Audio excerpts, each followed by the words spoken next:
ఈ హ్యాండ్ ప్రస్తావన వచ్చినప్పుడు మరి సైఫ్ అలీ ఖాన్ గారు అండ్ తారక్ మధ్యలో ఒక సీక్వెన్స్, వాళ్ళకి బరిలో దిగి ఫైట్ జరుగుతుంది.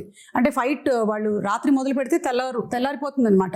అక్కడ ఒక చెయ్యి కట్టేస్తారు కదా, అప్పుడు డౌట్ వస్తుంది నాకు, ఇది ముందు జరిగిందా వెనక జరిగిందా అని. కాదు, అది ముందు ఎప్పుడో తీసాం. ప్రతి సినిమాకి ఒకటి తగులుద్ది, మనకి పూర్తి అవ్వదు. ఫస్ట్ నుంచి కూడా సతాయిస్తూ ఉంటుంది మనల్ని. ఇది ఈ రోజు అయిపోవాల్సింది, ఒక సీన్ గానీ, ఒక ఎపిసోడ్ గానీ, ఒక పాట గానీ ఒకటి మిగిలిపోద్ది. మనం ఎప్పుడో ప్లాన్ చేస్తాం. సినిమా మొదలు పెట్టిన రోజు ప్లాన్ చేసింది ఇది, అది సినిమా ఆఖరి రోజుకి అయింది. అది ఏది, ఈ పాట, ఆయుధ పూజ పాట. అందులో ఒక బిట్టు మాత్రం సైఫ్ అలీ ఖాన్ నేను ఆయన ఇద్దరం కొట్టుకొని కింద పడిపోయిన తర్వాత దేవుడు అడిగినట్టు చెప్పినట్టు అని ఉంటుంది. పై చేయి పట్టుకొని లేపు, అక్కడ చూస్తే షర్ట్ కిందకు ఉంటుంది, అక్కడ కట్టుంది కాబట్టి షర్ట్ కిందకి దింపే సాంగ్ అప్పుడు తీసాను. ఓకే, ఇప్పుడు ఇంటర్వ్యూ చూసిన తర్వాత మళ్ళీ వెళ్ళి చూస్తారు. ఇంకా నరకం అండి డాన్స్ అంటే. సెటిలిస్ట్ అబ్బోది లిటరల్ గా కొట్టుకోవడం, ఇంకా ఆల్మోస్ట్ అలాగే దుమ్ము కింద పడాలి, కొట్టుకోవాలి, బ్లడ్. అసలు అమ్మో, నేనైతే వీళ్ళ దరిదాపులకు వెళ్ళేవాడిని కాదు, విసుక్కుంటారు. సైఫ్ అలీ ఖాన్ గారికి ఒకటేసారి, నాకే దరిద్రం రెండు సార్లు. అంటే ఇప్పుడు దేవరాగా కొట్టుకోవాలి, తర్వాత వరగా కూడా కొట్టుకోవాలి. 2 సార్లు కదా, నాకు 2 సార్లు అది. కరెక్ట్. సైఫ్ అలీ ఖాన్ గారికి అయితే ఒకసారి, నేను 2 సార్లు వెళ్ళాల్సి వచ్చింది ఆ దుమ్ములో. సో ఆ దుమ్ము సీక్వెన్స్ ఎన్ని రోజులు జరిగింది? అబ్బో, అది కూడా చాలా రాత్రులు, అది నైట్సే కదా, 7-8 నైట్స్ అది. ఆ వరాది కూడా ఒక 7-8, సో మొత్తం కలిపి 2 కలిపి ఒక 14-15 రోజులు రాత్రులు, 2 కలిపి. అండ్ పీటర్ నిజంగా hats off to Peter for this. ఈ రోజు ఆల్మోస్ట్ మేజర్ ఫైట్స్ అన్ని ఆయనే చేశాడు. ఒక్క కోస్ట్ గార్డ్ ఎపిసోడ్ ఏదైతే ఉంటుందో, అంటే వీళ్ళందరూ చంపేస్తుంటే దేవర తిరగబడతాడు, ఆపుతాడు వీళ్ళందరినీ, అది మాత్రం అనిల్ అరసు చేశాడు.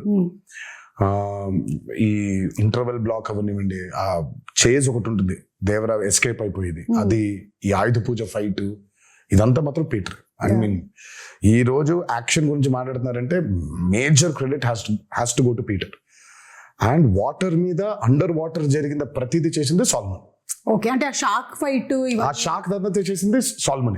సో వాటర్ మీద మీరు చూస్తున్న బోట్స్ అవ్వచ్చు, ఆ బోట్ మీద వెళ్ళడం అవ్వచ్చు, బోట్ పుల్లింగ్స్ అవ్వచ్చు, ఆ end of the movie under water జరిగిన సీక్వెన్స్ అంతా అవ్వచ్చు, అదంతా సాల్మన్ డిజైన్ చేసింది. Fire and water, everything. ఆ షార్క్ మీద రిగ్ చేయడం కావచ్చు, అదంతా ఎవ్రీథింగ్ వాజ్. ఆ షార్క్ అయితే it was a very new thing we did. It's called dry for wet. Aquaman లో వాడారు టెక్నిక్. సో మనం basically are not in water, డ్రైగా మామూలుగా ఉండి హెయిర్ కంతా ఒక ఇది పెట్టేస్తారు, నెట్ లాంటిది. So very complicated CG work అది. సో డ్రైగా షార్క్ అంతా రిగ్ మూవ్ అవుతుంది, నేను అంతా ఇలా కదిలేస్తుంటాను. ఆ డ్రైని వాటర్ చుట్టూ క్రియేట్ చేయాలి. క్రియేట్ చేసింది కాక హెయిర్ ని వేవ్స్, ఆ హెయిర్ ని కూడా క్రియేట్ చేయాలి మొత్తం. సో బేసిక్ అక్కడ చూస్తే ఆ షార్క్ మూమెంట్ ఉంది, ఆ షార్క్ లైఫ్ మూమెంట్ దగ్గర నుంచి ఆయన షార్క్ మీద ఎక్కి కూర్చుని అది వాటర్ లోపల తిప్పలేము అట్లా మనం.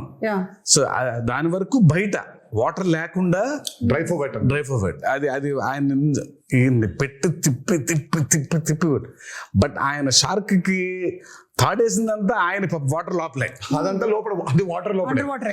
ఓన్లీ ఆ షార్క్ ని దాన్ని మెనూవర్ చేయాలి, ఇలా పట్టుకుని ఇలా పైకి ఎక్కుతాడు, పైకి ఎక్కి ఇలా వెళ్తూ ఉంటారు, అంతవరకు మాత్రమే డ్రై ఫర్ వెట్.